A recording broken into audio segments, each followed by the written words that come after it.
کہتے ہیں مسلم ٹیلی ویژن احمدیہ کے پروگرام مسجد میں دیکھنے جائز ہیں کہ نہیں؟ مسجد میں دیکھنے جائز تو ہیں کیونکہ اچھے پروگرام ہیں سب، لیکن مسجد کو ان پروگراموں کی آمادگاہ بنانا جائز نہیں ہے، ان معنوں میں کہ عبادت کے لیے ہیں، نیک باتوں کے لیے کبھی کبھی وہاں جلسے ہو جاتے ہیں، کبھی کبھی اس وجہ سے کہ خدا کے ذکر چل رہا ہے، ذکر کی مجالس لگتی ہیں،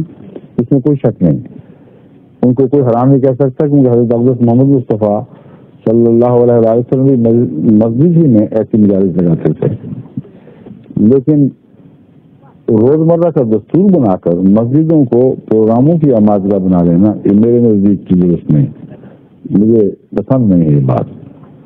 اور اس سے فتنے پیدا ہو جائیں گے پھر۔ اس لیے